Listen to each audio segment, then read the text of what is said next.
don't think young people should be on social media because I've seen the damage it can do to people. Even, older people, girls who started using it when they were 20, 21, 22 are still now addicted. So there's never a developmental part of your brain which is learned to deal with the amount of dopamine you can get from platforms.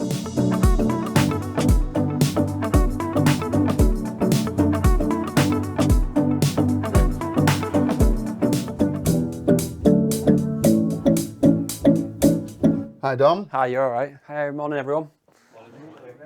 So we're gonna dive into Dom's story.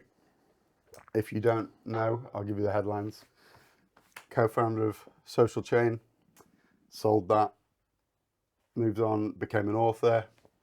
We're going to cover some of that.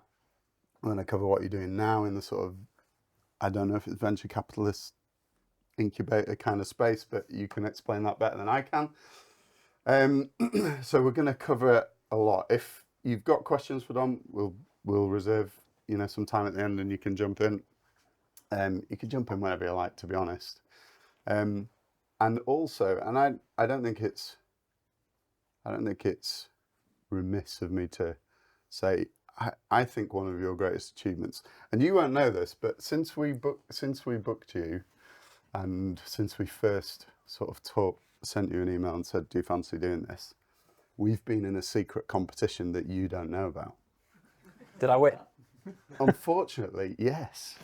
Like pretty much every day for at least 3 weeks, I play Zip on LinkedIn. Is anybody doing this?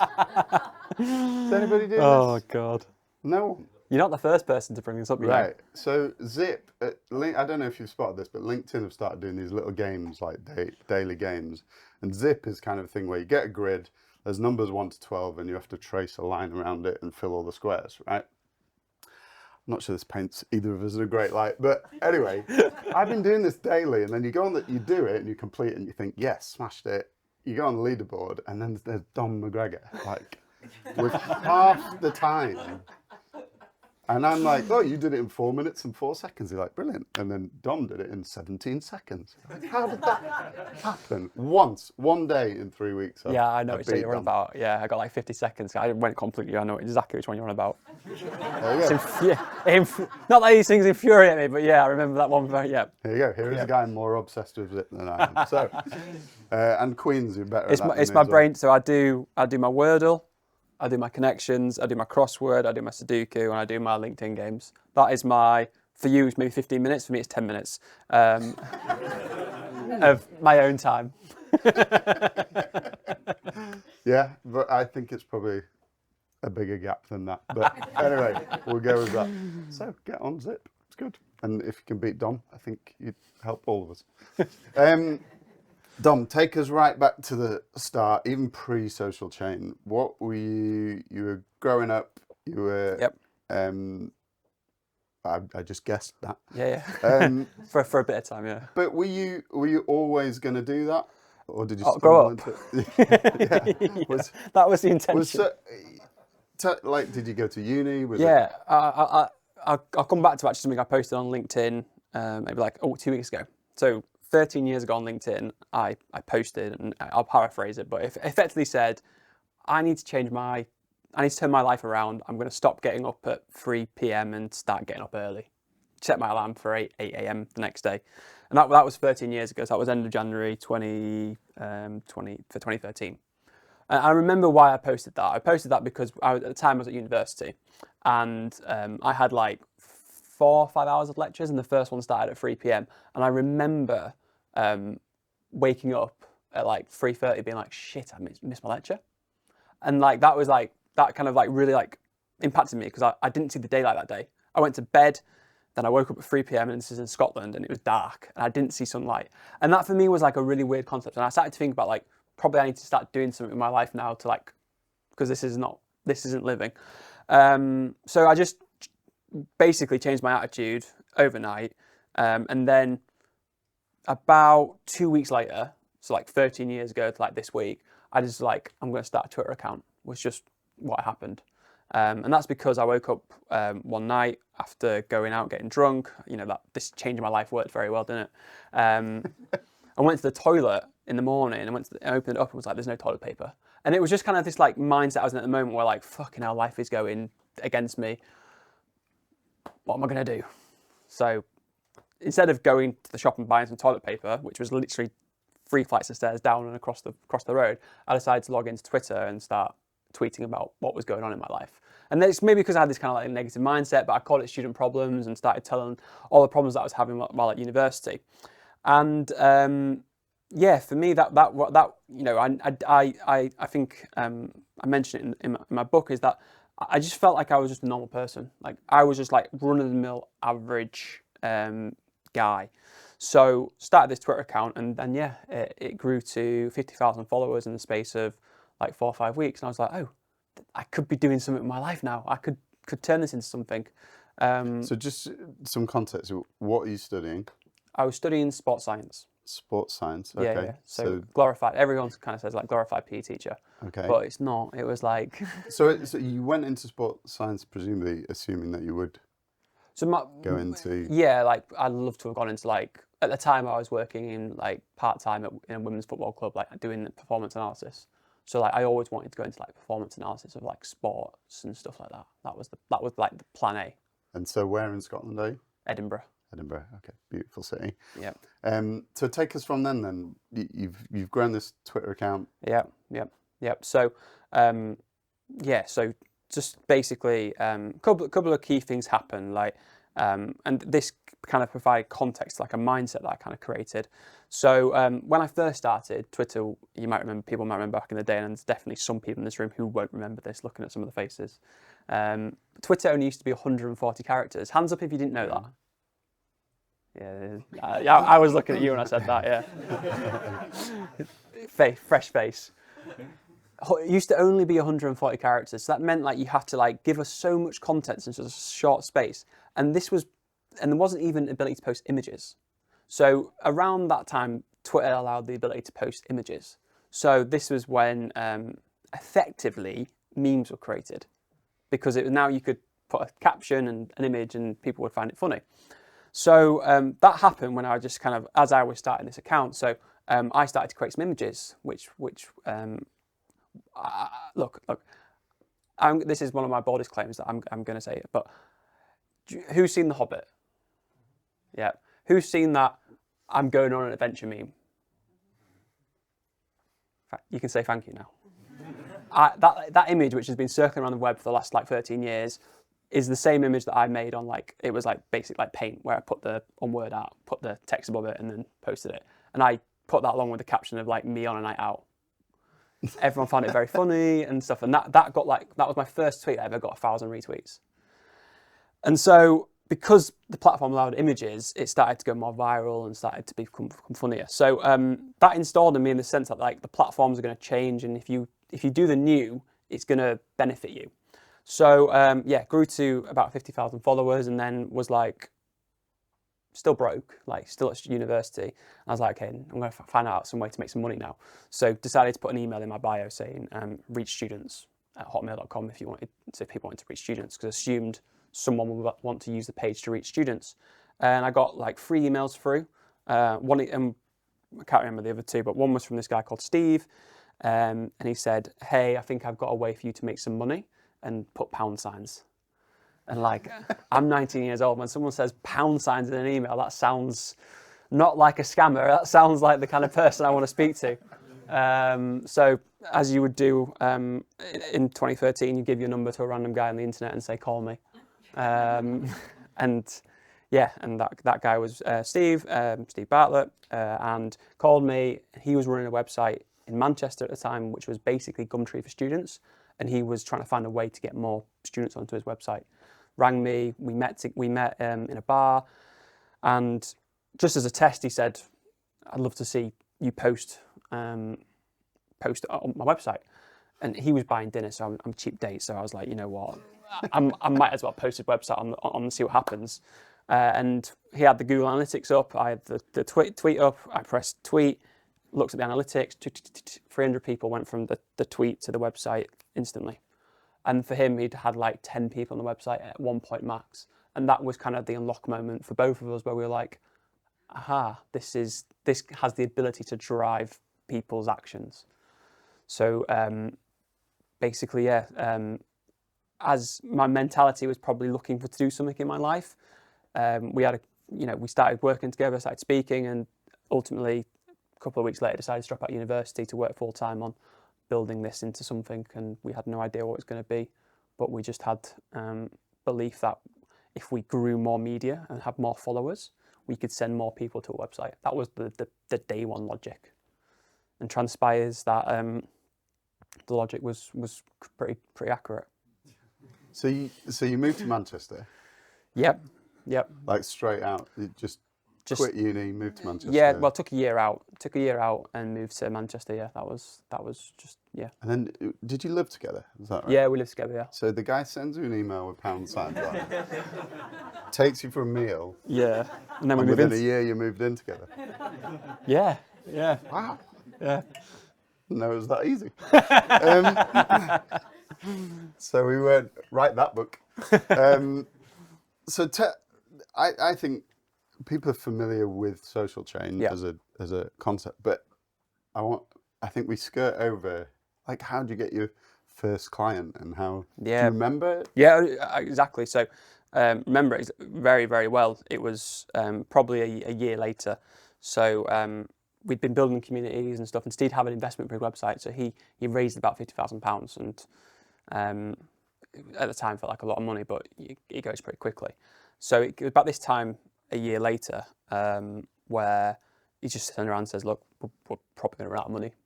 Like, we'll be able to pay you next month, basically, is where we're at, if we don't do something. And it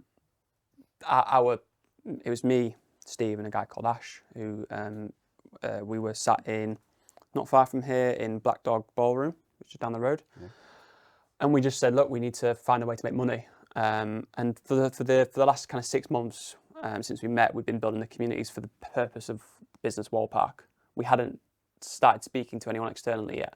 So what we did is we just got each got 100 emails of people who could use our pages to promote their product, and we sent 100 emails each with a PDF attached of a gold, silver, bronze package.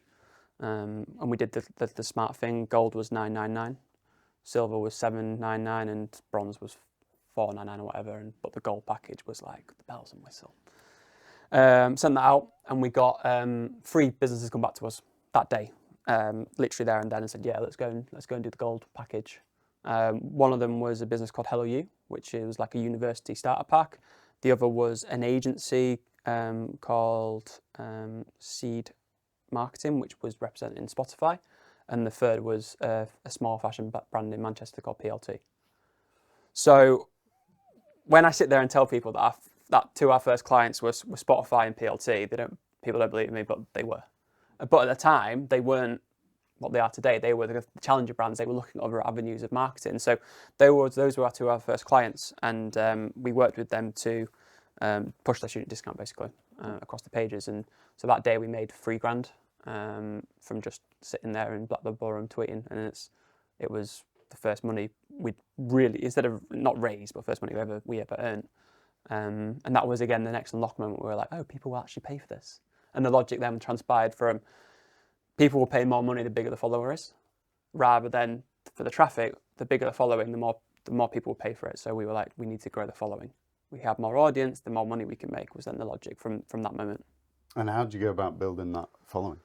Yeah, so was it all Twitter, or were you Twitter, doing other platforms Facebook? as well? I'm still admin on like 50 Facebook pages that like have some of the most terrible names that absolutely failed because no one found them funny. But it was that golden age of like being able to grow. The fastest we ever grew a community on Facebook was we went from 0 to 250,000 followers in a day, and that was our record. We were refreshing it all the time, being like, "Oh my goodness, this is flying," and it was just insane. And what was it?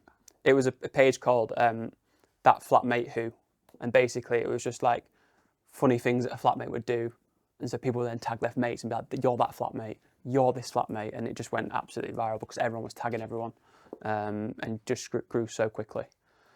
So yeah, that was the logic. But then what we realised was it wasn't just me who was the crazy person at university sat there running their own communities in the bedrooms. There was other crazy people like me who were doing these Twitter things or doing Facebook accounts. So we went on a mission to find every single person who was running Twitter accounts in their bedrooms. That was basically our brief, is like, go and find the people who are just doing this right now for fun and pay them. And that was the logic. So we found probably 10 other DOMs who were just doing these Twitter accounts or social media accounts in their bedrooms. Hannah, who was based in Newcastle, Cahill, who was based in Stockport, fantastically. We had Connor, who was based in Herefordshire, all these young kids. And we were like, do you want to come work with us and we'll pay you? And they were like, you're going to pay me to run a Twitter account? I'm like, yes. And they all said the same thing. Let me ask my mum. So they'd ask their parents, and then, we started to bring in people who were running Twitter accounts, 16, 17, 18-year-olds, just like us, who were kids in their bedrooms running social media accounts. Amazing. And so where's the tipping point for you? Like, what account do you get? What happened? So and you get, at that point, are they staff or are they? They're freelance. We're the front end. The management. We're the front end. We're like handling clients. We're doing a bit of advisory work. We're being pulled into businesses to help them like consult on like apps. We actually at that time went to San Francisco to spend some time with Bebo, like helping them understand youth culture. So we're doing like the client services, sales bit. And this is. But you say that like, we went to San Francisco and did stuff with Bebo. Like, did they get in touch with you? Were you getting in touch with them? So we emailed everyone. We spoke to everyone. We went into every single business that we could, telling them we understand what young people are doing today. We understand what students are doing today. So every single business that replied to us was like, "This is fascinating. I'm trying to get students on my platform. So come and tell me what's going on."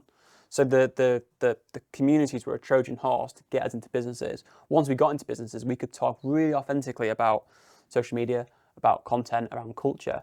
And that, I always say there'll be never a time where, there's only very rarely a time where you can walk into a room after a year of doing something and say, I'm an expert. Imagine being in banking and going to someone who's been in banking for 50 years and saying, I'm the expert now. You get laughed at. But when we walked in, two young kids, probably look like the kind of people I want to speak to around social media, and we walk in and say, we're the expert. They go, yeah, you are, yeah.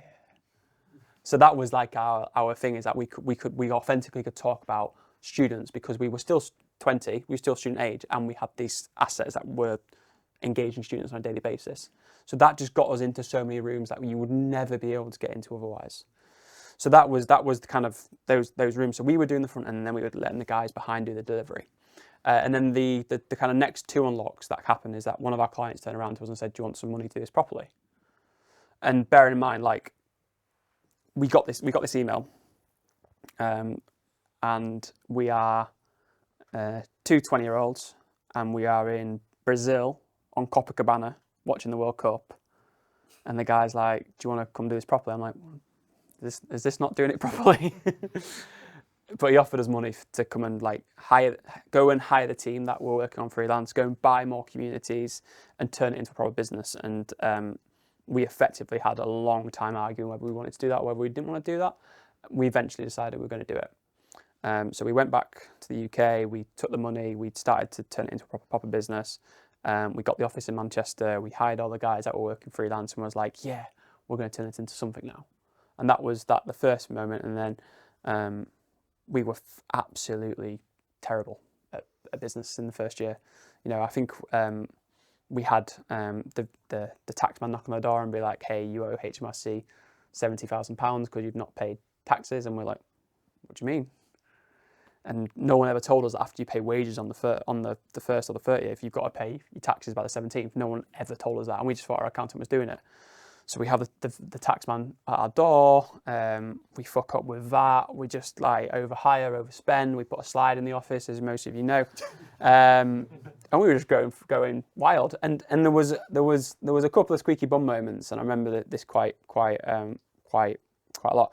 But there was an article in BuzzFeed which went viral in April. So this is April 2014, and it basically talks about one of our accounts, which was called Medieval Reactions, which was basically taking funny old pictures and putting quotes alongside it. And that probably matured our content to older people than the student stuff. So it was a bit more sophisticated. That went viral, got like 300,000 followers in the space of 2 weeks. And then BuzzFeed did an article being like, these are the kids that are running all these social media accounts.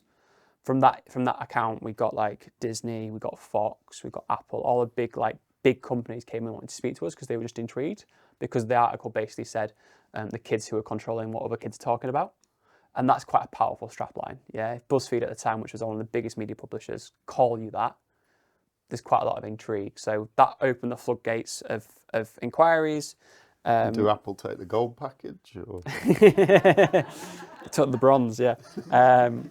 But that opened the floodgates, and yeah, we started to be basically, people were coming to us and saying, how do we reach young people, was the brief we were getting the most.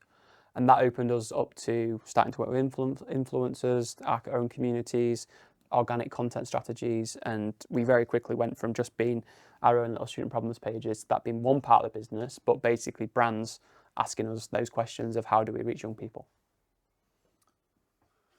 Amazing. And quite a advocate for email marketing, which I wasn't expecting. Yeah. Don't ask, you don't get. I think that's a good lesson. And sometimes as much as you've been in the social world, the direct route is. Yeah, I'm seeing it at the moment. Like I'm getting better response rates on just LinkedIn DMs than anything, and it's just like we spend so much time just trying to create stuff to hope people come that sometimes we just forget to ask. Yeah. Anything we can help with, and it's one of the things that I think we might get in our own minds about is that just asking people is much easier than doing anything else. What was the sort of skill mix between you and Steve and maybe Ash? Were you very similar? Were you very different?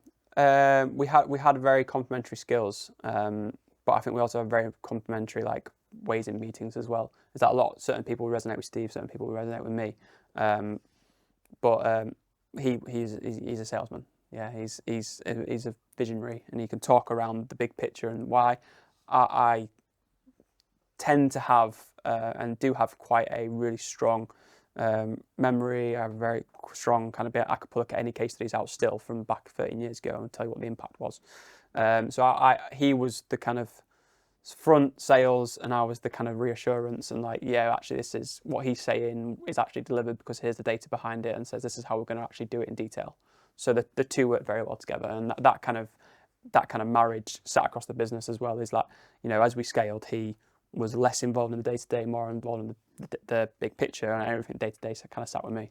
And that was very, that finding the right person that you can bounce off and you've got very complementary skills we're very fortunate. So what you're saying is you were the brains. Yeah. No, I said he was the visionary. He can sell the vision, and then someone had to come and deliver the vision. We'll edit that. It's fine. Did you always get along? Yeah, we always got along. Yeah. We from first day we were just two 20-year-old guys who had very similar interests in life and views on life and ambitions. And I think at 20, life is very, very isolated, and you've got very simple desires. You want to be successful, you want to have fun, and you want to enjoy yourself. So we enjoyed football, we enjoyed talking about life, business, and so we got on really well. And then as the business grew, we just, because it was so all consuming, we were just wrapped up in the same world. So everything we talked about was just the same things we were going through. So yeah, we lived together from like 19. Spent like a year going to Thailand, Brazil, living literally out of suitcases together. Then moved to Manchester together, and then got made homeless. So spent 2 months at a friend's house sleeping on sofas. Then lived together until about 5 years we lived together. Yeah, until about 2019 when he went to the US. Okay, again, you drop in a little, became homeless. What? Oh, How's that happened? Because it looks like a story of success. It's not our fault. This isn't our fault. You said a couple of squeaky bum moments. Yeah. But that must have been fairly significant. Life was just turbulent. So we were renting a flat in the Edge apartments, and we come back one day and there's a sign on the door saying evicted. So the landlord wasn't paying his rent. So we got evicted. The door was locked and all our stuff was in there. And we were in the company, I'm like, what's going on? We've paid our rent. And basically they came and gave us like 20 minutes. It was like supermarket swipe where you had to go in and get all your stuff out. Eventually we got everything, but yeah, we just got made, literally just kicked out of the apartment because the landlord don't pay his rent. Wow. And he got it repossessed. Wow. And yeah, so then we just had no time to like decide what we were doing, so we moved him to one of the staff's houses, and they had a spare bed and a sofa, and with Steve and I would alternate who would be in the bed and who would be in the sofa. That's mad. We didn't stay in the same bedroom, we just alternate. So that was by the KFC and big Sainsbury's over there, by the Campanile, that one apartment block by the Gentons Casino. So we lived at KFC for like a month. But living the dream. Living the dream, yeah. But this comes down to it is that we were just always focused on work. We were always focused on work, and like we just do whatever was the path of least resistance in our personal lives to make work more effective. So we wanted to stay as close to the office as possible because we spent the most time in the office. So where we slept in the office a lot of nights as well. We had a room which was just like beanbags, and we slept there a lot of times. The day we actually moved into the new apartment, which was August 15th. The week preceding that we were living in the office, and same when we were in London before we raised that investment, we were living in the office. We sleep on the sofa, and we'd get up set our alarms for 7, go downstairs, have a shower. There was a shower block. There was 2 showers. I'd always go on the right. Steve would always go on the left. We'd shower, and then we'd go back up and start working. And that was just life. Honestly, it was just life. I don't know why. I love this. I don't know why we always took the same showers, but I can remember this little shower block. He always took the left one, I always took the right one. I don't know, there's no difference between them. We never swapped. It's like, I was going to say it's like Eric and Ernie, but that might not. No one. This guy has no idea. Yeah. So fast forward to you sell. Yeah. How did that come about? Were you looking to sell? Was it always the intention, or did they approach you? So we raised a lot of our money from a big German investor. That was where the money came from, who was the first person in Germany and in Europe to see home teleshopping as an opportunity. And he was about, I'm going to do him disservice, 55, 60 years old, so he was an older guy. He'd done 2 IPOs in Germany, and he'd watched YouTube, and he goes, this is basically the future of teleshopping, was YouTube influencers. So he was looking at the world and trying to find someone who owned that kind of media assets in the new age, and found us. So we raised a lot of money from him to a point where he had a group. We were part of the group, but we basically controlled the US and UK operations of the business. And part of the strategy we wanted to do, all of us, was to list. And basically the opportunity came to do a reverse merger with a company in Germany. So we consolidated all our businesses together. We then acquired a business off the Dusseldorf Stock Exchange, and then through that process we were liquid basically as a PLC. That was October 2019. And just remind us how old you are at this point. 26. 26? Yeah, 26. And then basically COVID happens. So part of the group, we have e-commerce businesses, we have events, we have our social media pages. The strategy is to start internationalizing both services and be able to kind of have a global infrastructure, and as well as start investing in e-com businesses that we can then have as part of our ecosystem. So we made one investment, which was a small business in Manchester called Alanola, which we believe was going to be the kind of core part of our story. And we had the biggest beauty convention in Germany, which was called GlowCon. But as soon as COVID happened and the events business failed, we had to try short-term plug the revenue gap that we'd reported to the markets, which was about 20 million. So we'd raised a bunch of money. All that money basically was gone on plugging short-term revenue by buying subpar businesses. And we got to the point where, because of the fact for the last 3-4 months we were sat there alone in Manchester just having board meetings with the German team, we just said our shares were liquid. We were at the point where actually it felt better to leave, because Steve and I spent every single day together in COVID. The reason we realised what we were doing, and the reason we loved what we were doing, was because of the people. And when you don't see the people for such a long period of time, you start to actually then ask yourself the question, well, why am I doing this? What is in it for me? Do I want to do this? Do I want to do something else? And as I said, at 19, 20, you're very simple creatures. When you get to 27, you're a little bit different. and we'd grown up together, but we kind of knew that the rebuild of what the business was going to be post-COVID was basically like starting a new business. And then we asked ourselves the question, do we want to do that? Or alternatively, are we the right people to do that? And we came to the answer that no, it's probably the right time for us to exit. And so at this point, how many staff have you got in Manchester? We built the kind of US UK operations to about 250 people. The group was about 750 people. And so that must have been quite a moment to let them know that you're leaving. Because it would have been built around. It'd have been great to tell them we were leaving, but it was if you're reading this, we've left announcement. Why? The speed of everything happened very, very quickly. By the time agreed comms to the markets, sorted everything out, it was you guys can go now kind of vibe. And so the team and the whole business and the whole world only ever found out after we left. Wow. And how'd that go down? Is that how you wanted it to be? I think I have to put myself in the board's position when we talk about this, because I asked myself what I would do. And the logic was like a fanfare goodbye probably is a distraction, because those guys are going. So why would you listen to anything they're going to say? Is it better just to be cleaner? And I actually think, given my experience now, it was the right decision. Forget emotion, forget personal pieces. From a business perspective, it's better just to have clarity. So I think the clarity was the right business decision to make from the business. From a personal perspective, of course, you want people to come up to you and say, "Oh my God, you're leaving." Blah, blah, blah. That's obviously what you want that. But I think from an element, I remember the day it happened. So basically the Monday we're gone. We announced it. I remember looking at my WhatsApp and being like, the top 20 people that messaged me are all from work. Like the last 20 people are all from work.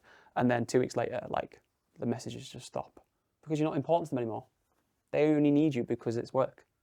Like, and it was a big lesson for me. Is that like, you know, I believed I had a lot of friends in that business, and there's one person in particular who you know I think I was very, very close with, who never messaged, never said anything, and it's just, you know, loads of people that weren't really close with sent nice things and stuff like that, but one person I was really close with never said anything, and I'm like, interesting. So you get a whole host of emotions and reactions going on at that time. Yeah, I bet. Well, you've been pretty open and honest about both the successes and the struggles, and you wrote your book. But what was the journey to writing that, and just tell us what that was about? Yeah, so throughout this process, as I say, look, it's very turbulent. There's loads of waves going on and stuff. And like one of the things that happened very early is that I got basically, you know, dependent on alcohol. So what started off as like celebrating wins on a Friday of us winning new contracts and stuff very, very quickly turned into like me solo drinking at home because I didn't want to be around people, because like every time we won a contract, my paranoia went into like, how are we going to deliver this? What impact is it going to have on cash? All these questions were going around my head. So I basically drank myself into a point of dependency with alcohol, which ended up blowing up in a moment where I was like, the team were planning basically we sent 3 people to the US. They were all together having lunch. I come in like absolutely shit face off my head. I'm with this new girl who I'm dating, and basically I end up turning up to this bar, smashed out my head. The girl who I'm dating has just caught me texting another girl, and I'm like, she's fuming at me. I'm being arrogant, and I turn around to the table behind and grab their bottle of wine because I can't be asked waiting for it. Pour that, start drinking that, throw cash at them to say shut up. The team see me do this, and this is just one moment. Yeah, there's tons of moments. I can tell you loads of other moments, but this is the end. And then one of the guys from the business ends up walking me home. I'm just like derogatory towards him and horrible. I'm like, why are you taking me away from here, and say some other profanities. I'm texting a client who's interested in buying our company. The text didn't make any fucking sense. Actually, I looked back in the morning and I went, thank fuck it didn't, because that would have been a disaster. It's basically gibberish, but effectively what I wanted to say is like you can buy my shares out of Social Chain was what I wanted to say to them, and it didn't read anything like that. I just said, oh, sorry, bummed out. And all that happens, my world's blown up. Steve finds out, he confronts me the next day and is like, what the fuck? And basically, like, I'm at the point where I have to admit that I've got something wrong with me. I don't know what it is. I don't know why I'm drinking, but this isn't me. This isn't what drunk Dom is doing, is not what sober Dom would ever do. So break down to Steve. He breaks down to me saying like he's like living a world of like social isolation. He just goes home and doesn't want to be around people. We kind of come together and basically open up about how we feel. Off the back of that, we make some clear actions from like our personal lives, what we're going to try and do. I go to therapy. We decide we're going to hire a management team to help us run the business because we can't handle it ourselves. And that starts like a long journey of recovery for me from an alcohol perspective, and promise people I'm never going to drink again. Because at this point, like the team had lost respect for me and they'd see me do stupid stuff when I'm drunk. So all I've got left now, I've just done months and months of broken promises. All I've got now is actions. So tell everyone I'm never going to drink again. And yeah, that was 10 years ago, and I've not had a drink of alcohol since. Wow. So And that's worth. yeah, I thought I'd write a book about it. And had that taken you into like, you said you experienced paranoia and stuff. Yeah. Was that? Did you feel depressed, or were you Oh putting yeah, on a show? Or? I think in hindsight, yeah, there was a definite amount of depression. There was definitely a sense of like personal frustration in life. Like for example, this girl I was seeing, I was like, I quite like her, might go somewhere. So me, and previously I messed up a couple of other relationships from drinking. So you look terrible as well. I was politely told today that I look younger than I did 10 years ago. I'm paraphrasing, but your face swells. You look bad. So your self-confidence decreases. So yeah, all the things that impact you. While on the outside, people look at you and go, "You've got this amazing business. You've got this nice house, a nice car." So the externally and the internal don't match up. So yeah, that expectations reality piece really does make you reflect when you're alone at night drinking, going, "I'm a worthless piece of shit," basically. And yeah, so yeah, you do have that, and you have the anxiety of what's going on in the business and your life and stuff. So yeah, What about, because I'm 46 next month, and I still worry about what my mum thinks. Like, God. what were they? Yeah, again, on the way down, loads of things happened. One of the things that happened is my mum told me she didn't recognise me anymore, and that hit. I'm like, poof, she didn't recognise me as a person. I'm like, oh my goodness. So yeah, on the way down you get slapped and you get things, but what I wrote about in the book is you've got to really hit a rock bottom, and every single kind of time you go before it is like a glass bottom where actually it's not real. You hit it, boom, you smash through it, you get some scars from the glass, but then you're on another glass level, and then at some point you're going to break down that until you hit a real rock bottom, and you've got to hit a rock bottom to be able to recover. And yeah, on the way down, yeah, you catch a lot of strays, and that was one of them. And what did recovery look like for you? It looked like, look, I'm very blessed that two things happened in life that I was very young, so it hadn't become real habitual, and secondly I had purpose, and actually thirdly I had a great support network. So all those elements made it very doable and very easy. But for the first 6 months it was radically isolation. I remember thinking to myself at 23, and this guy's probably 23. How old are you? 21. I remember sitting there thinking at 23, what do you do? What do you do on a weekend? You're supposed to go out and get drunk with your mates. What else can you do? And my mind and my world had come so small that I couldn't see anything other than going out and getting drunk on a weekend. So a lot of it was reprogramming, finding things to do, finding enjoyment and happiness in other areas of life. And yeah, slowly but surely taking one day at a time and just realizing that a life, you don't need alcohol in your life to have fun. And that was a big kind of message I was trying to create, is that I can have fun without drinking. And what were those areas for you? Simple, the whole logic that I went through with CPT was to go back to happy baby, yeah? So go back to what you enjoyed doing when you were a child. That's child is anything up to 13, 14, the things you enjoyed doing. So one of the big things for me was playing football. I stopped playing football, and so I started to play football again. I just spent time with friends in other areas, playing games and stuff Monopoly and other things like that, because I got three brothers and we're very competitive. So it was a lot of that kind of pieces, and just trying to do things that I enjoyed doing when I was younger, and that really helped refine me and like connected with like who I am and who I wanted to be in the future. So you wrote the book. Yep. Why, you go on your own personal journey. Why write the book? A little bit of therapy. Yeah, it felt like feels like it was the end of that part of me. The business I'd left social chain. The drinking is something which I don't really think about anymore because of it, and it felt like it was a real nice end to my 20s basically, and that's why. So Selfish reasons. you sell it or you exit, and how do you fill your time then? Well, nice thing is that it's COVID and the world feels like it's just small. So I got a dog. That girl who I was cheating on, it's still a debate in our relationship. Ended up getting engaged to, and we get married. So that spends the time. But basically, yeah, because we fell into a business, yeah. We never meant to start a business. There was never a master plan where it was like, okay, let's turn this into business. You then have the kind of time to go, what should I do next? And that's what I did, is plan what I wanted to do next. So I had two big ambitions, really. One was like helping people get into business and get into growing their business or get into a job. And secondly, helping companies and entrepreneurs become successful. Those were the kind of two things that I really enjoyed doing when we were at Social Chain, and those are the two areas that I wanted to tackle next in my life. And so that it has led to the new business Fearless. So what Fearless does is that we invest in companies. So we have a portfolio business we invest in, but alongside that we also run incubators to help freelancers, founders in early stage companies access skills and talent to help them scale.